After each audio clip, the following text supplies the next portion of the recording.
to education and work hard and take risk and build enterprises of all kinds. They lift themselves and don't make us poorer, they make us better off. The question is, are we going to remain an exceptional nation, a unique nation in the history of the earth? That's what's at stake in this election. We have a president that does not understand in his heart, in his bones, the nature of American entrepreneurialism, innovation, and work. And that is something which we're fighting for in this election. I hope the people on the stage share that vision. But we must return America to the principles upon which it was founded if we're ever going to have a strong balance sheet, a strong income statement, create jobs, but have a bright future for our kids. Speaker Gingrich, you just heard Governor Romney make his case. You've made the case on several occasions that he's not the man to carry that message for the Republican Party. Why not? Well, look, I think that's a good message, and I agree with him. A little bit harsh on President Obama, who I'm sure in his desperate efforts to create a radical European socialist model is sincere. But,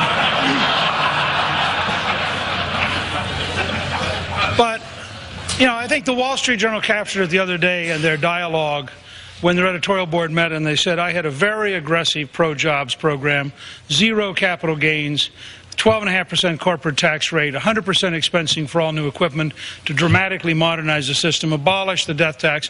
And they said that by contrast, this is their words, not mine, that Governor Romney's program was timid and more like Obama.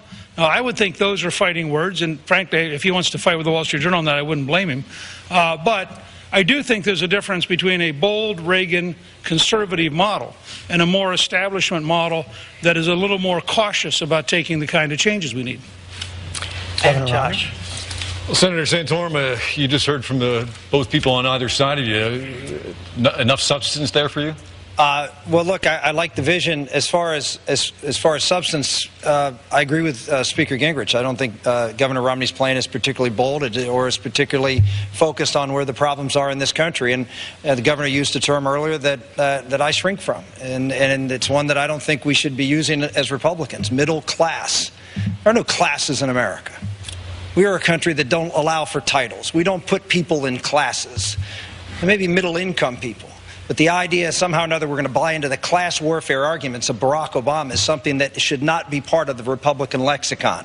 That's their job. Divide, separate, put one group against another. That's not the language that I'll use as president. I'll use the language of bringing people together. And I'll also be able to show you that unlike some of the folks up here, that we have a consistent record of being the person to contrast ourselves on health care, for example. We're looking for someone who can win this race. Who can win this race on the economy and on the core issues of this election. And I was not ever for an individual mandate. I wasn't for a top-down government-run health care system. I wasn't for the big bank or Wall Street bailout, as Governor Romney was. And I stood firm on those and worked actually in the coalfields, if you will, against this idea that we needed a cap-and-trade program. So if you want someone that's a clear contrast, that has a strong record, has a vision for this country that's going to get this country growing and appeal to blue-collar workers in Pennsylvania and Ohio and Michigan and Indiana and deliver that message that we care about you too, not just about Wall Street and bailing them out, then I'm the guy that you want to put in the nomination. Governor Romney? My plan is a lot broader than just tax policy. The tax policy I've described is entitled to help people in this country that desperately need help right now. But there's more to it than that. We have to open up markets for America's goods.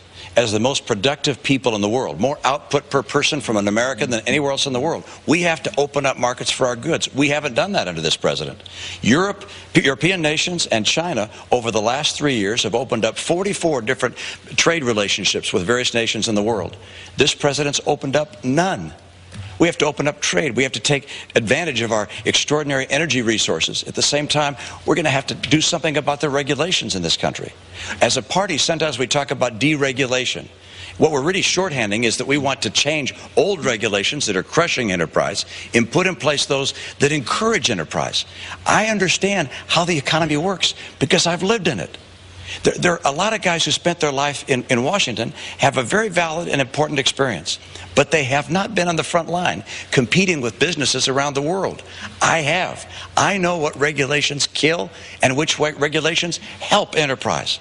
And I want to use that expertise to get America working again. And I'll come back to the point I made at the beginning. This is bigger than that issue.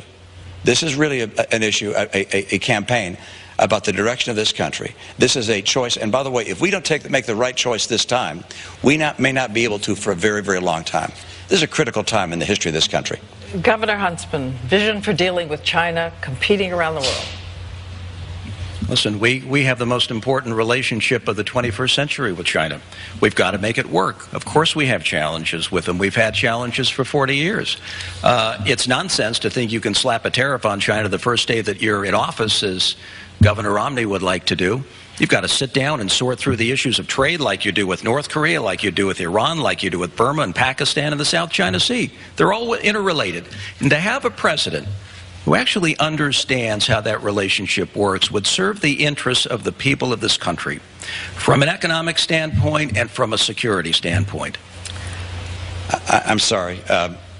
Governor, you were, in the last 2 years, implementing the policies of this administration in China.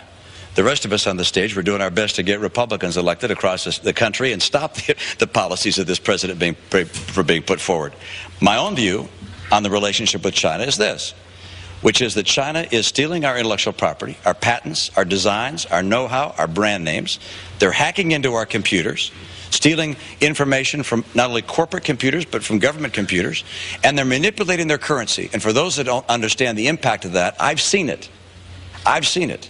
And that is, if you hold down the value of your currency artificially, you make your products artificially low priced and kill American jobs. That's happened here in this country. And if I'm president of the United States, I'm not going to continue to talk about how important China is and how we have to get along. And I believe those things. They're very important. And we do have to get along. But I'm also going to tell the Chinese, it's time to stop. You have to play by the rules. I will not let you kill American jobs any longer. Under the rules. Governor Huntsman. I think it's important to note, as they would say in China, that he doesn't quite understand this situation. What he is calling for would lead to a trade war. It makes for easy talk and a nice applause line, but it's far different from the reality in the U.S.-China relationship. You slap on tariffs, you talk tough like that. Of course you have. That's got to be part of it as well. But in the end, we get a tariff in return if we don't sit down and have a logical, sensible conversation. And who does that hurt most? It hurts the small businesses and the small exporters who are trying to get back on their feet in this country at a time when this nation can least afford a trade war. I've said it. I've said it.